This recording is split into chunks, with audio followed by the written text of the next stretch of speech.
รู้จักกันกับไอเตียงทองจังใดแน่เนาะก่อนที่บริษจะสร้าง YouTube แรงผลักดันจากไซต์ที่จะสร้าง YouTube นี่เนาะพี่น้องเนาะและคลิปนี้บริษจะมาเล่าให้พ่อแม่พี่น้อง FC ได้ยิน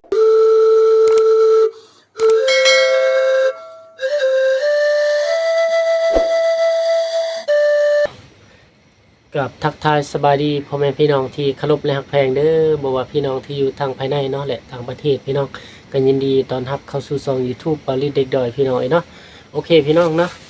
มื้อนี้ตอนค่ำๆพี่น้องช่วงแรงๆเนาะ 7:00 นพี่น้องเนาะบริษเปิดคลิปเปิดภาพขึ้นมาก็อยู่ห้องนอนแล้วพี่น้องเนาะบริษจะเข้านอนพี่น้องเพราะว่าบริษเมื่อยพี่น้องเจ็บโตหมดเนาะมื้อนี้พี่น้องบริษไปป่าเนาะไปเลื่อยไม้พี่น้องไปเลื่อยไม้เนาะเพื่อจะสร้างเหล่าเข้านั่นเองพี่น้องเนาะตามที่บริษเคยบอกให้เจ FC มื้อเสาร์นี้เนาะพี่น้องเนาะคือตอนนี้พี่น้องบริษนอนคนเดียวนะพี่น้องอยู่บ้านคนเดียวเนาะส่วนเมียบริษพี่น้องเพิ่นเมื่อบ้านพ่อเฒ่าเพิ่นเนาะเพิ่นทางพ่อเฒ่าเพิ่นก็บ่สบายเด้พี่น้องเนาะบริษเองก็เมื่ออยู่บางอย่างนี่เนาะแต่ว่าได้กลับบ้านนี่แล้วย่านแต่เมื่อคนขี้โมยคนขี้ลักมักจกขนาดพี่น้องเนาะถ้าเฮาปะบ้านนี่เฮาบ่อยู่เฮือนนี่ย่านคนขี้ลักเนาะพี่น้องบริษก็เลยเมื่อบ้านพี่น้องเนาะส่วนน้องติมนอนอยู่บ้านพ่อเฒ่าพี่น้องเนาะแล้วก็ น้องติมบอกว่าสิไปหับจ้างแน่พี่น้องเนาะไปหับจ้างเก็บกระพี่ชาวบ้านพี่น้องเนาะทางนี้คือเขาจ้างราคาพรมากนะพี่น้องกิโล1ต่อ 1,500 กีบเนาะเขาจ้างเนาะอยู่บ้านเฮาพี่น้องคือเขาจ้างอยู่บอนปักซ่องเนี่ยแถวบ้านเบาเจ็บเนาะเบาตูนนี่กิโล 3,000 ได้พี่น้องเนาะเขาจ้างแต่ว่าทางบ้านเฮากิโล 1,500 พี่น้องเลยเนาะและเฮาเฮ็ดจังใดพี่น้องเนาะเพราะว่าเฮาบ่มีส่วนบ่มีหมอนเด้เนาะบ่มีเงินอีกอย่างนะพี่น้องเมียบริษเลยว่าสิไปรับจ้างเนาะพี่น้องบริษก็บ่คัดเนาะเมื่อเพิ่นว่าสิไปรับจ้างบริษก็ให้เพิ่นไปพี่น้องเนาะ เอาพี่น้องสบายดีเด้อ FC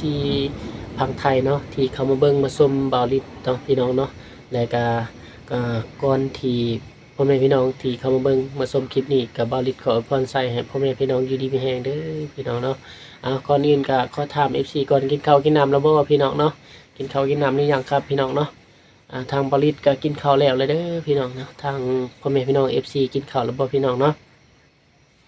บริษเปิดคลิปภาพขึ้นมากับคลิปนี้นี่เนาะภาพนี่อยู่บ้านบริษจะมาเล่าที่ไปที่มาเนาะการเฮ็ด YouTube ของบริษเด็กด้อยพี่น้องเนาะว่าบริษเจอเรื่องอีหยังนี่เนาะพี่น้องเนาะในระยะ1 ปีเนาะพี่น้องในระยะ1 ปีที่ผ่านมาเนาะหลังจากบริษเฮ็ด YouTube เนาะพี่น้องบริษจะมาเล่า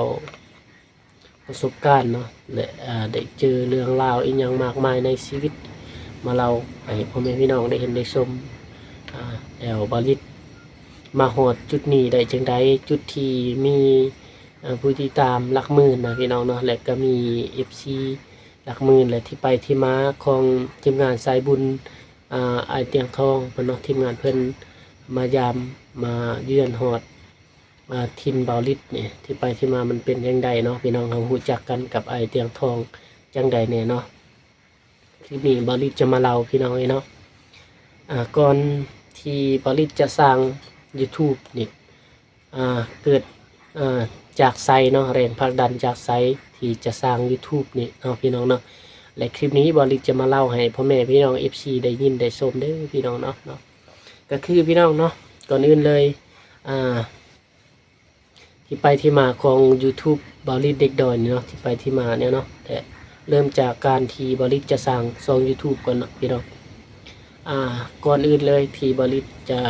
มีแฟนอยากสร้าง YouTube เนาะแต่ปีกายพี่น้องเพราะว่าเบิ่งภาพบรรยากาศเนาะทางบ้านเฮาและก็มีอันนั้นนะพี่น้อง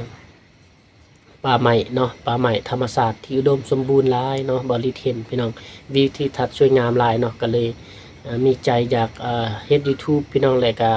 อีกอย่างบริษเป็นคนดอยเนาะอยู่บนดอยพี่น้องเนาะเฮ็ดไร่เฮ็ดสวนบริษจะสร้าง YouTube เพื่อจะถ่ายทำให้พ่อแม่พี่น้อง FC ทางพังไทยเฮาได้เห็นได้ชมเนาะหรือว่าทางเมืองนอกได้เห็นได้ชมพี่น้องเพราะว่าทางพังไทยเฮา หรือว่าทางเมืองนอกเพิ่นเดี๋ยวนี้เพิ่นเจริญแล้วพี่น้องเนาะเพิ่นบ่ได้เฮ็ดไร่เฮ็ดสวนแล้วคือทางบ้านเบาลิดเนาะยังใช้ชีวิตกันแบบดั้งเดิมพี่น้องเนาะเบาลิดก็เลยแบบตัดสินใจสร้าง YouTube เนาะตอนแรกๆเนาะเบาลิดเริ่มเฮ็ดYouTube บ่แม่นสายบุญได้พี่น้องเบาลิดเฮ็ดแบบช่องเดียวนี่แหละแต่ว่าเบาลิดเฮ็ดวิถีชีวิตเบาลิดเองพี่น้องวิถีชีวิตเบาลิดและก็วิถีชีวิตชาวบ้านเนาะพี่น้องเบาลิดท้ายอาชีพชาวไร่ชาวสวนไปให้ไปสวนเบาลิดกระท่ายพี่น้องเนาะให้พ่อแม่พี่น้อง FC ได้เห็นพี่น้องเนาะหลังจากนั้นเบาลิดได้ท่ายเนาะเริ่มเฮ็ดคลิปมาพี่น้องมันได้พ้นอีหลีพี่น้องเนาะในความตั้งใจของเบาลิดเนาะในความตั้งใจของเบาลิดเพราะว่าเบาลิดมักแฮงในการเฮ็ด YouTube เนาะตอนทำอิฐเบาลิดเป็นคนขี้อายนะพี่น้องบ่กล้าเว้าต่อหน้ากล้องแบบนี้เนาะเบาลิดเป็นคนขี้อายเนาะเบาลิดก็เลยรู้สึกว่า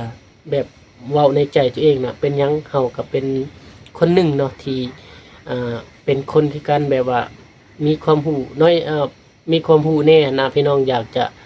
เฮ็ดเนาะอยากจะถ่ายทำให้พ่อแม่พี่น้องได้เห็นหั่นน่ะเบาลิดก็เลยตัดสินใจเนาะสร้าง YouTube สร้างด้วยตนเองพี่น้องเนาะเฮ็ดหยังก็เฮ็ดด้วยตนเองบอนใดที่เบาลิดบ่ฮู้เนาะเบาลิดก็ปรึกษานำพี่ๆ FC เนาะหรือว่าพี่ๆยูทูบเบอร์เพิ่นที่เคยมีประสบการณ์ก่อนนะพี่น้องเนาะเพิ่นเคยมีประสบการณ์ก่อนเบาลิดก็เลยถามเนาะแล้วก็เริ่มลงมือเฮ็ดพี่น้องเริ่มลงมือเฮ็ดเนาะท้ายคลิปพี่น้องตอนทำอิฐก็บ่มีคนเบิ่งพี่น้องมันก็แนวนี้เลยเนาะเบาลิดก็แต่ก่อนก็บ่มีคนเบิ่งมันก็คือแบบนี้เลยเนาะมาถ่ายไปถ่ายมานี่พี่น้องโอ้เนาะบริท้ายบรรยากาศแถวหมู่บ้านเนาะและก็ท้ายวิวอีกอย่างท้ายวิถีชีวิตชาวบ้านแบบคนบ่เคยเห็นหั่นนะพี่น้องเนาะก็เลยแบบเริ่มมีคนรู้จักเริ่มมี FC เขามักเบิ่งคลิปบริษเนาะเขามักพี่น้องเขาเบิ่งเรื่อยๆเพราะว่าบริษท้ายนี่มีแบบวิถีชีวิตชาวบ้านเนาะพี่น้องเขาตำเขาเจียกเขาคูดเขาอีกอย่างหั่นนะแบบดังเดิมเนาะก็เลยแบบมีคนมักเนาะบริษเฮ็ดไปเฮ็ดมา4 เดือนเนาะบริษเฮ็ดผ่านกด YouTube พี่น้องผ่านแล้วเนาะหลังจากผ่านกด YouTube เพิ่นตอนบริษเฮ็ดหันกว่าจะผ่านหั่นน่ะพี่น้องเนาะมีคนชาวบ้านนี่เขาแซวว่าบริษเป็นบ้าเป็นนั่นเป็นนี่เห็นหยังกระทายเห็นอีหยังกระทายเขาว่าบริษเป็นบ้าเนาะพี่น้องที่บริษเฮ็ด YouTube เนาะเห็นหยังกระทายเนาะว่าเขาว่าบริษนี่เว้าคนเดียวเนาะเขาว่าบริษเป็นบ้าได้พี่น้อง แต่ว่าบริษบ่สนใจเนาะมีคนดูถูกดูหมิ่นกระทึกเขาว่าบริษนี่เป็นบ้าเห็นหยังกระทายเว้าเองเนาะเว้าเองนำกล้องเขาว่าโอ้ยพี่น้องมีคนด่าทึกเนาะแต่ว่าบริษบ่สนใจพี่น้องคำเหล่านั้นเนาะเมื่อเฮาเจ้าคอยคนหนึ่งนะพี่น้องเทียบใส่ตัวคอยเนาะคอยคนหนึ่งนะคอยจะเป็นยูทูบเบอร์เนาะพี่น้องเฮาต้องกล้าแสดงออกตัวหน้ากล้องกล้าแสดงออกกล้าเว้าเนาะพี่น้องเนาะซื่อสัตย์อีกอย่างจะต้องซื่อสัตย์แบบว่าทายหยังก็ให้มันเป็นภาพจริงๆภาพจริงนะแบบสมมุติว่าคือคอยเนาะทายแบบคอนเทนต์บ่แม่นคอนเทนต์ได้พี่น้องทุกมือนี่เนาะบริถ่ายมันคือชีวิตจริงเนาะพี่น้องการถ่ายคนทุกคนจนเนาะครอบครัวที่ทุกข์ยากขัดเกินไปให้ไปส่วนบริษแบบถ่ายมันเป็นเรื่องจริงพี่น้องเนาะบ่แม่นคอนเทนต์เนาะบริษกะออกต่อหน้ากล้องพี่น้องบ่สนคำนินทาบ่สนคำผู้ใดเนาะคำเว้าที่เหยียบย่ำซ้ำเติมเฮานะเขาคนที่อิจฉาและบ่หวังดีกับเฮาหั่นน่ะพี่น้องเนาะก็มีหลายได้พี่น้องเขาเว้ามาให้บริษเนาะแต่ว่าบริษบ่ท้อบริษสู้ซนเพราะว่าบริษเชื่อมันในตัวเองว่าตัวเองเฮ็ดได้เนาะพี่น้องเพราะฉะนั้นแล้วบริษก็เฮ็ดเนาะบ่สนคำดูถูกเขาเจ้าพี่น้องจนสำเร็จในการเฮ็ด YouTube ผ่านกฎ4 เดือนบริษเริ่มผ่านกฎเนาะพี่น้องผ่านกฎแล้วก็มีหมู่เนาะหมู่2 คนเนาะเพิ่นให้บริษสร้างซองเนาะแล้วก็บ่แม่นดอกบริษสร้างซองเพิ่นสร้างซองเองแหละพี่น้องแต่ว่าเพิ่นขอนำปรึกษานำบริษเนาะบริษก็ให้เพิ่นเพราะว่าเพิ่นก็อยากเฮ็ดเนาะทีมงานตอนนั้นนะพี่น้องบริษก็เลยบอกเพิ่นเนาะแต่เดี๋ยวนี้ผู้เพิ่นบ่เฮ็ดแล้วพี่น้องไปบ่รอดเนาะว่าง่ายๆไปบ่รอดแบบว่าถ้าเจ้าเฮ็ด YouTube นี่เจ้าบ่มีใจแท้อยากไปทางสายนี้นี่โอ้ยเจ้าไปบ่รอดแน่พี่น้องเนาะYouTube เนาะเพราะว่ามันมีกฎหนึ่งกับผู้ติดตาม 1,000 คนเนาะพี่น้องแล้วก็ชั่วโมง4,000 ชั่วโมงจะจึงผ่านกฎได้พี่น้องเนาะบริษก็สู้ซนเนาะส่วนเขาตอนนี้เขาท้อถอยพี่น้องหลังจากบริษผ่านกฎมา4 เดือนเนาะบริษก็เริ่มสมัครพี่น้องเริ่มสมัคร YouTube มาเฮ็ดไปเฮ็ดมาก็เริ่ม มีคนรู้จักเนาะหลายขึ้นมีคนรู้จักมีพอฮักพังไทยเนาะรู้จักเพิ่นก็เริ่มซัพพอร์ตเบาลิดเนาะซัพพอร์ตส่งตอนทำอิฐเบาลิดถ่ายคลิปนี่เบาลิดใส่กลองตัวเบาลิดถ่ายนี่แหละพี่น้องเนาะเพราะว่าเวลาเฮาย่างมันถ่ายมันบ่เห็นมันบ่แจ้งเนาะเบาลิดต้องขอโทษ FC หลายๆเนาะพี่น้องคือ FC คอมเมนต์เมื่อวานนี้ก็จับกล้องนิดนึงหน่อยเบาลิดแปลว่าเลื่อมตาเพิ่นว่าต้องขอโทษขออภัยหลายๆเด้อพี่น้องเนาะเพราะว่าบริจับนิ่งแล้วพี่น้องเพราะว่ากล้องมันโทรศัพท์มันราคาบ่แพงขนาดกล้องเวลาเราถ่ายมันจะสั้นเองขนาดพี่น้องเนาะต้องขอโทษขออภัย FC หลายๆเนาะเอามาเล่ากันต่อเลยพี่น้องเนาะหลังจากที่บริษผ่านกฎเนาะเริ่มมีคนรู้จักพังไทยหลายเนาะก็เริ่มมีพอหักคนหนึ่งเนาะพังไทยพี่น้องเพิ่นอีต้นบริษเนาะเพิ่นอีต้นเพิ่นว่าเพิ่นเห็นด้วยความตั้งใจของบริษในถ่ายคลิปถ่ายหยังนะพี่น้องกล้องบ่งามเนาะพอเพิ่นก็เลยโทรหาว่าบริษเดี๋ยวพอสิส่งกองให้นะเพิ่นว่าเนาะออกให้คนละครึ่งไหมเพิ่นว่าเนาะออกคนละครึ่งไหมเดี๋ยวพอออกช่วยเพิ่นว่าเนาะให้เงินบริษนำเพิ่นว่าบริษบอกความจริงเนาะพี่น้องบริษบอกพ่อเพิ่นความจริงว่าบริษบ่มีเงินครับพ่อเพิ่นเดี๋ยวถ้าซั่นพ่อเพิ่นว่าเดี๋ยวตัวเองซื้อให้เพิ่นน่ะบริษก็ดีใจหลายๆเนาะพี่น้องหลังจากนั้นพ่อเพิ่นก็ส่งกองให้บริษเนาะพี่น้องกองโกรโปรเก่าพี่น้องพ่อเพิ่นส่งมาเนาะพอเพิ่นส่งมาแล้วบริษเริ่มถ่ายคลิปจากกองที่พอเพิ่นส่งมาเนาะพี่น้องเริ่มถ่ายคลิปถ่ายอิหยังก็เริ่มมีคนรู้จักหลายเนาะแล้วก็เริ่มรู้จักกันกับทีมงานยูทูบเบอร์รุ่นอ้ายนะหลายๆและก็รู้จักกันกับทีมงานไอเตียงทองเนาะพี่น้องเนาะก็เลยแบบเพราะว่าทางบ้านน้องก็มีคนทุกข์ยากนะบริษก็เลยทักหาไอเตียงทองเพิ่นเนาะเพราะว่าบริษก็ติดตามอ้ายมันดนแล้วบริษก็เลยทักเพิ่นหาอ้ายเพิ่นนะอ้ายมีเวลาบ่ถ้าอ้ายมีเวลาก็ขึ้นมาช่วยคนทุกข์ยากทางนี้แน่บริษว่านะเนาะอ้ายเพิ่นว่ามีอยู่เพิ่นน่ะแต่ว่าถ้าบ่ฮู้ว่าสิได้มามื้อใดหั่นน่ะพี่น้องเนาะก็เลยแบบอ้ายเพิ่นให้บริษส่งรูปเนาะบริษก็เลยถ่ายส่งช่วยคน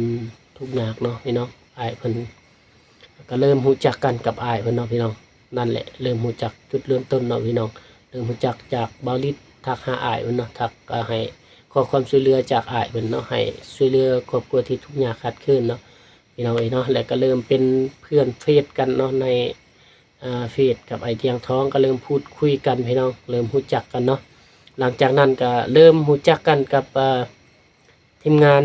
ยูทูบเบอร์สายบุญลาวใต้เนาะไอ้น้องบ่าวโก้ไอ้บ่าวโก้นั่นแหละบ่าวตูนแล้วก็บ่าวเจ็บเนาะเริ่มรู้จักกันพี่น้องที่บริษรู้จักทำอิฐเนาะรู้จักก่อนก็ไอ้เตียงเนาะแล้วก็บ่าวกูเนาะเพราะว่าบ่าวกูเคยเมื่อทางเมืองก็จึงเรื่อยๆพี่น้องเคยเมื่อเนาะและเคยถ่ายทำแถวบ้านน้องนี่แหละแต่ว่าบ่ได้เจอกันเนาะตอนนั้นแต่ก็รู้จักเนาะหลังจากนั้นก็รู้จักกันกับไอ้อนงเนาะแซดหากันอยู่พี่น้องเนาะ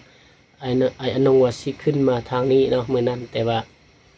เพิ่นว่าเราท่าไอ้เตียงทองเพิ่นน่ะเนาะแล้วก็เพิ่นว่าไอ้เตียงทองกับทีมงานเดียวกันเหมือนก็เลยรู้จักกันอีกกับทีมงานลาวใต้พี่น้องก็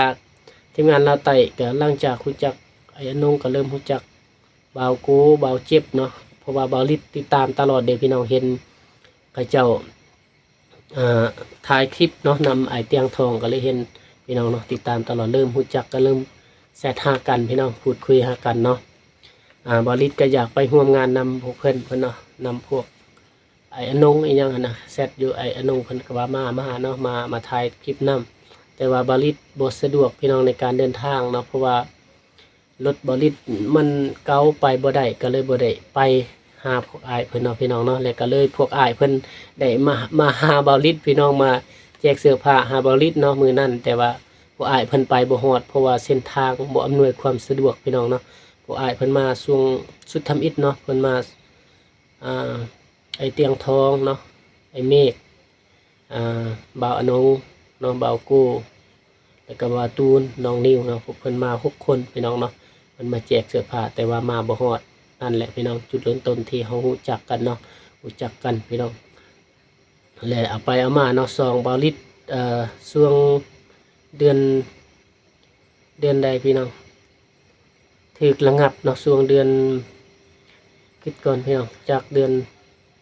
น7พี่น้องเดือน7ซองบอลิดโดนระงับพี่น้องเนาะตอนนั้นบอลิดได้เฮ็ดคลิปเรื่อยๆนะพี่น้องเนาะบอลิดเฮ็ดคลิปเรื่อยๆ FC ก็มีผู้เบิ่งก็อาจจะมีแน่น้อยหนึงเนาะหลังจากซองบอลิดถูกระงับพี่น้องเนาะถูกระงับแล้วก็มีคนโจมตีบอลิดหลายเนาะเขาเว้าพื้นบอลิดเขาเว้าแบบนั้นแบบนี้เนาะเขาเว้าบอลิดก็เริ่มท้อพี่น้องเริ่มท้อเริ่มถอยเนาะจนบ่มีกำลังใจในการเฮ็ด YouTube พี่น้องบอลิดท้อบอลิดอีหยังเนาะก็เลยแบบหยุดบ่มีคลิปลงเนาะพี่น้องบ่มีคลิปลงบอลิดก็เลยแบบเอาคลิปเก่าของบอลิดเนาะเอาคลิปเก่าพี่น้องที่บอลิด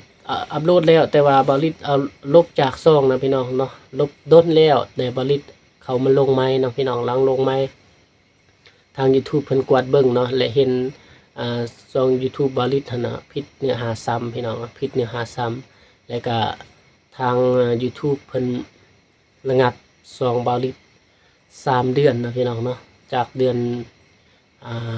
7เนาะระงับเนาะเดือน7เดือน8เดือน9เดือน10เดือน11พี่น้องเนาะเดือน11จึงเปิดเนาะเดือน11วันที่20พี่น้องเขาจึงเปิดเนาะบอลิดบ่เฮ็ดคลิปเลยช่วงเขาระงับเนาะบ่มีกำลังใจเฮ็ดพี่น้องท้อเลยกินข้าวบ่แซ่บนะนอนก็บ่หลับเนาะช่วงนั้นพี่น้องท้ออีหลีเนาะจนมาฮอดปัจจุบันนี้พี่น้องจนมาฮอดปัจจุบันนี้บอลิดตั้งใจแบบอยากเลิกแล้วเฮ็ด YouTube พี่น้องบอลิดเลิกแล้วเนาะบ่เฮ็ดเลย YouTube บอลิดท้อบ่เลิกเลยบ่เฮ็ดเลยนะซองที่บอลิดเว้านี่เนาะที่ลงนี่บอลิดจนอยากให้เพื่อนสานต่อเนาะพี่น้องบอลิดว่าเพื่อนอยากสานต่อบ่บอลิดมอบให้นะเลยเจ้าให้ค่อยค่าน้ำใจเล็กน้อยให้ค่อยซะเขาว่าแบบโมเมนต์คายได้พี่น้องแบบให้เพื่อนสานต่อเลยให้เพิ่นให้น้ำใจให้บอลิดเนาะพี่น้อง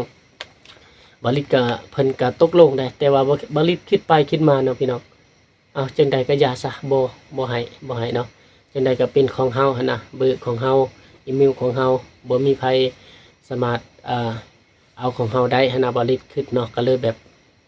ถอยอีกเนาะถอยอีกจากเพื่อนเนาะถึงว่าบอลิดจะบ่เฮ็ดเนาะจะหยุดเฮ็ด YouTube บอลิดก็ว่าคิดว่าสิปะเนาะบอลิดท้อเลยพี่น้องบ่มีกำลังใจ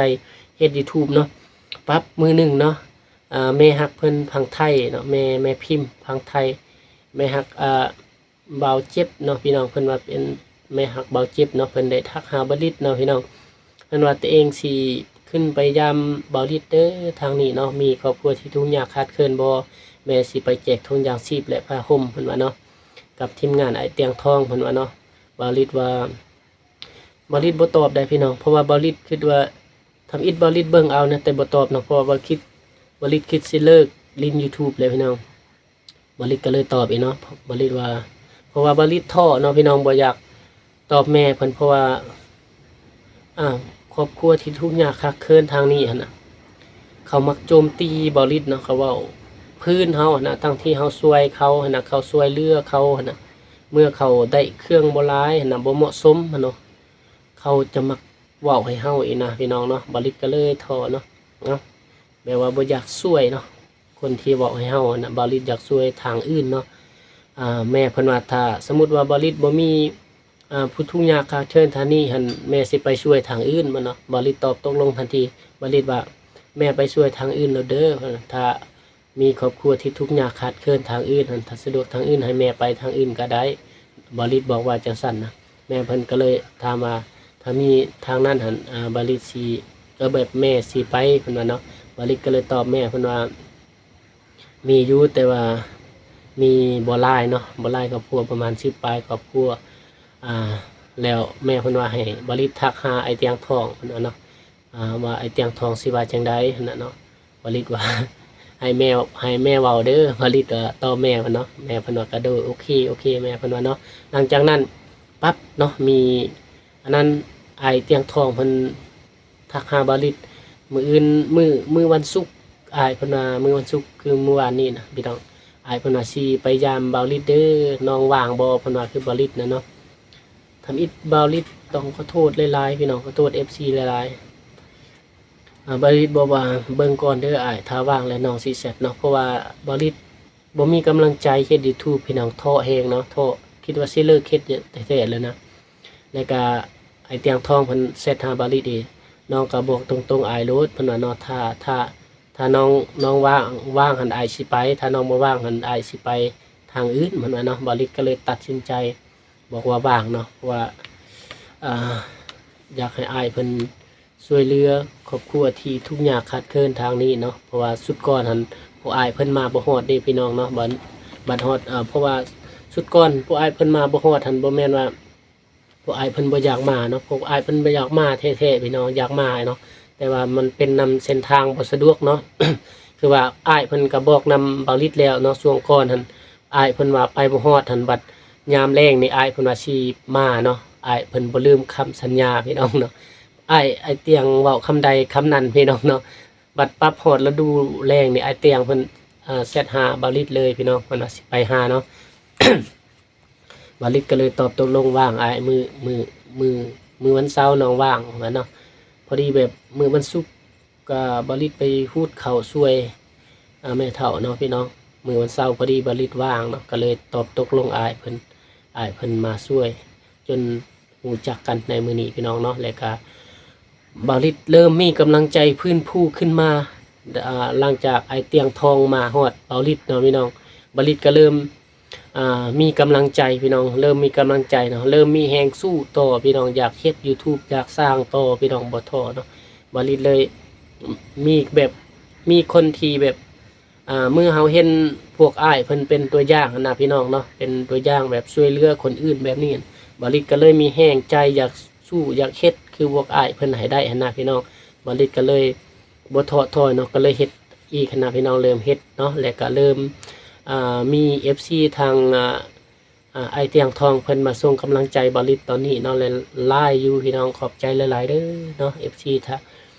ส่องไอเตียงทองเพิ่นที่เข้ามาเบิ่งมาชมบาลิดเนาะพี่น้องเนาะอันนี้แหละพี่น้องเรื่องราวที่ไปที่มาของ YouTube บาลิดเนาะว่าก่อนบาลิดจะมาฮอดจุดนี้ได้หั่นน่ะบาลิดเจอเรื่องราวมาใหม่อีกอย่างเพราะว่าบาลิดนี่เป็นคนทุกข์คนจนได้พี่น้องเนาะทุกข์กว่าคนอื่นบอกง่ายๆเนาะเขาอยากเหยียบย่ำซ้ำเติมหั่นเด้เขาบอกให้เฮาเนาะเจ้าทุกข์จะเอาหยังไปช่วยคนอื่นก็ว่าขนาดเขาเจ้าสิกินก็ยังบ่มีก็แม่นอยู่พี่น้องเนาะเพราะว่าเฮาเฮ็ดโดยใจเฮามักเนาะย้อนเฮาทุกข์เฮาจนนั่นแหละพี่น้องเฮาจึงเฮ็ดเนาะถ้าเฮาบ่ทุกข์บ่จนเนี่ยเฮาก็สิเฮ็ดไปเพื่อหยังเนาะเพราะว่าเฮาทุกข์เฮาจนนี่แหละเฮาจึงเฮ็ดเนาะพี่น้องเฮาช่วยเหลือคนอื่นเนาะเพื่อจะให้เฮานี่นะได้บุญได้คุณเนาะพี่น้องเนาะอยากให้เฮานั้นมีบุญมีคุณเพราะว่าเฮาคิดไว้แล้วเนาะพี่น้องเฮาช่วยเหลือคนอื่นเนี่ยเฮาหวังได้บุญได้คุณเพื่อสิพังสิมีคือเขาในอนาคตหั่นนะพี่น้องเพื่อแบบว่าสิมีแบบมื้อใดมื้อหนึ่งที่พระเห็นใจเฮาหั่นนะพี่น้องเห็นใจเฮาในความดีของเฮาหั่นนะอยากเปิดโอกาสให้เฮาแบบมีแน่คือคนอื่นหั่นนะพี่น้องแหละเฮ็ด YouTube อีหยังก็อยากให้มันปังคือคนอื่นหั่นเฮาคิดไว้แล้วเนาะพี่น้องบ่มื้อใดมื้อหนึงเฮาต้องไปให้ได้เพราะแต่ว่าเฮาบ่ท้อเนาะพี่น้องบ่รีบคิดแบบนั้นเนาะก็เลยแบบบ่รีบคิดสิเลิกเนาะช่วงตอนอายเตียงทองเพิ่นยังบ่ทันมา บัดพวกอายเพิ่นมาปั๊บว่าบาลิดเพราะว่าโทรศัพท์ถ่ายคลิปก็บ่แจ้งเนาะพี่น้องบาลิดก็บ่ได้ถ่ายได้พี่น้องมาปั๊บพวกอายเพิ่นมาฮอดแล้วก็เริ่มแบบไอเตียงทองเพิ่นว่าเปิดภาพเปิดกล้อง2-3กล้องเปิดก็ได้เพิ่นอายบาลิดได้ยินอายเพิ่นเว้าเนาะบาลิดก็เลยแบบเพราะว่าพวกอายเพิ่นแบบเป็นกันเองเนาะพี่น้องพวกอายเพิ่นเฮ็ดเนาะบาลิดก็เลยกล้าเนาะพี่น้องกล้าเนาะก็เลยแบบกล้าถ่ายคลิปถ่ายภาพพนักพี่น้องเนาะแบบว่าอ้ายเพิ่นว่าเปิดภาพเปิดกล้องมาเลยอ้ายเพิ่นว่าเนาะ2-3กล้องเปิดมาเลยอ้ายเพิ่นว่าเนาะก็เลยแบบผลิตให้ทีมงานอ้ายเพิ่นจับเนาะบ่ให้บาเจ็บเพิ่นจับพี่น้องเนาะก็เลยแบบผลิตหลังจากนั้นมาบริษเริ่มมีกำลังใจแล้วพี่น้องจนไอ้ที่หางทองมายามฮอดเทือนเนาะพี่น้องมายามแบบมาแจกเสื้อผ้าไอ้พระเจ้าฮอนนี้บริษเลยแบบเห็นทีมงานพวกอ้ายเป็นตัวอย่างก็เลยมีแฮงสู้ต่อไปพี่น้องเนาะและก็ท้ายนี้เนาะบริษก็ซ้ำนี้เนาะที่พี่น้องที่ไปที่มาของ YouTube บริษเด็กดอยเนาะว่าไปแต่เชียงใดเนาะหอดจุดนี้พี่น้องเนาะโอเคพี่น้องและท้ายนี้บริษขอบใจพ่อแม่พี่น้อง FC ทุกคนเด้อพี่น้องเนาะที่เข้ามาเบิ่งมาชมเนาะส่งจากFC ไอเตียงทองเนาะที่เข้ามาเบิ่งมาชมบริษเนาะก็ขออวยพรใส่ให้พ่อแม่พี่น้องอยู่ดีมีแรงเด้อพี่น้องความเจ็บจะเสียดายความใครอย่าชนีเนาะมีแต่ความเจริญรุ่งเรืองเด้อพี่น้องเนาะได้เงินเงินไหล ไหลน่องทองไหลมาเต็มกระเป๋าเด้อพี่น้องเนาะสาธุพี่น้องเนาะโอเคพี่น้องสำหรับวิดีโอนี้บ่าวลิศขอลา FC ไปก่อนเนาะขอพักผ่อนพี่น้องเนาะมื้ออื่นกลับไปเวียกไปงานคือเก่าพี่น้องไปอ่าเรื่อยใหม่คือเก่าเพราะว่าบ่าวลิศเรื่อยยังบ่ทันแล้วพี่น้องแหละสำหรับคลิปวิดีโอนี้บ่าวลิศขอลา FC ไปก่อนเด้อพี่น้องเนาะโอเคพี่น้องขออวยพรใส่ให้พ่อแม่พี่น้องอยู่ดีมีแรงเด้อพี่น้องนอนหลับได้เงินหมื่นตื่นนอนได้เงินแสนเด้อพี่น้องสาธุเนาะเอาพี่น้องขอขอบใจเด้อพี่น้องบ๊ายบายสบายดีพี่น้องบ๊ายบายเนาะเจอกันใหม่ในคลิปหน้าพี่น้องเนาะ